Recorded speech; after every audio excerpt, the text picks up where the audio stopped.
it's a monopoly on the threat of violence and violence itself. Because ultimately, if we do not cooperate with this collective, we will be incarcerated, persecuted, robbed, locked up, whatever. Times there's a man, he's the man for his time and place. He fits right in there. And that's the dude.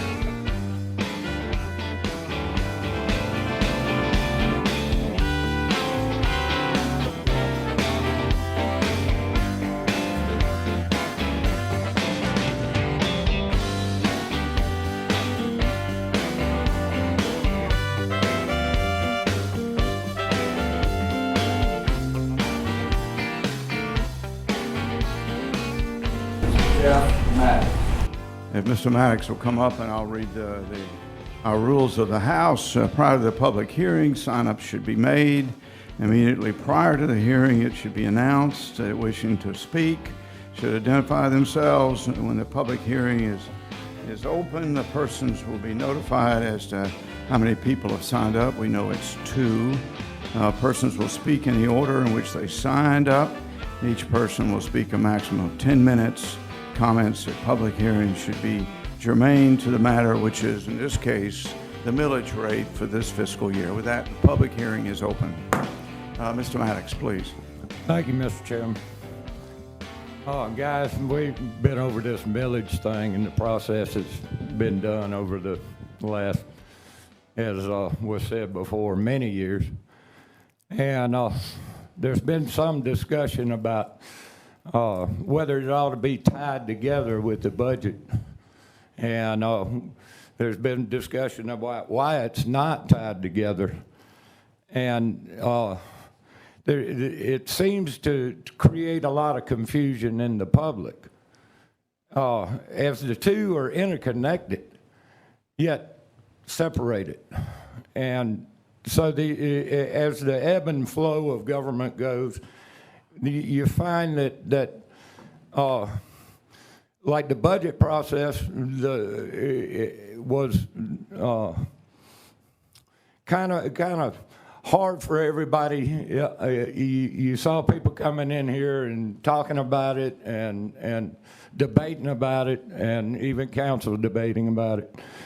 And then it gets passed, and then you have a controversy over the millages. And so this controversy creates chaos and spreads it out over a long period of time instead of making the pain sharp and to the point, instead of drawing it out. It's like keep ripping the bandage off of a open sore. I know that this is probably going to pass and all, and I don't agree to the millage and increases in a lot of ways. I understand that we're going to do what we're going to do as we have created this monstrosity that now rules our lives and takes our labor and spends it in many ways that individuals would never do. I understand that, and so working within the system, we need to streamline it to some extent. I agree with Mr. Jones when he says that these things should be combined into one thing, so that big debate as the process goes, we can know. Why does it always have to come to the very end? And everybody rushes and puts these amendments in, and all of it sounds like we're up in the swamp up there. Why can't we do something? I mean, $26 million is a lot of money, but it's not that much when we look at trillions and trillions and trillions and trillions and trillions of dollars flying around. I just don't understand why we can't do it in a simplified manner. We've got to get back to the basics of government, and it's not spending money on all kinds of crazy things. It's not spending it on economic development. Economic development has nothing to do with government. yeah, you can scribble it down on a piece of paper and make what's not right, right.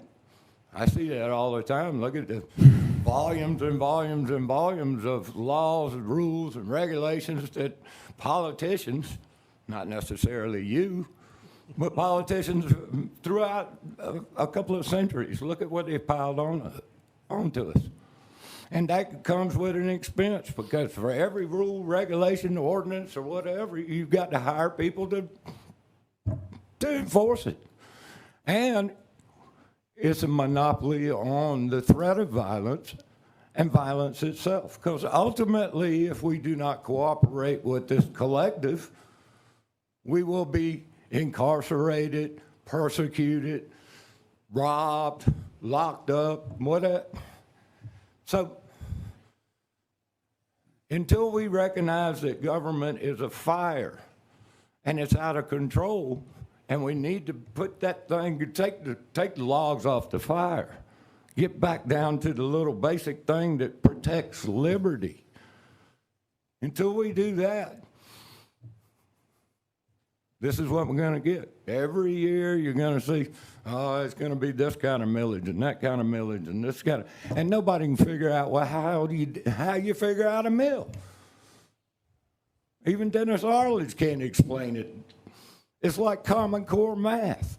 2 + 2 = 5. Why do you even do it like that? Well, it's always been done that way. I hear that excuse so many times, and it's not true, not true, not true. If it had been true, we'd have had as big a government now as a small government they had in 1776. 1789 is when this thing just started. That's when Hamilton and Madison and Washington created this Constitutional Congress, the convention, and then the next thing you know, that small little government that was supposed to be restricted created this and this and this, and now we've got what I was just talking about, volumes and volumes of ordinance and all.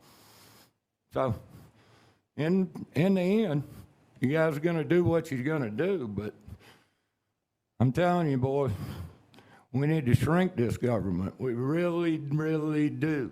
We're out of control, and it's all from do-gooders wanting to do the right thing. But it's mind over matter. It ain't my money, so it don't matter. Anyway, thank you, gentlemen. Thank you, Mr. Maddox. Mr. DeVoe. Thanks again, Ken.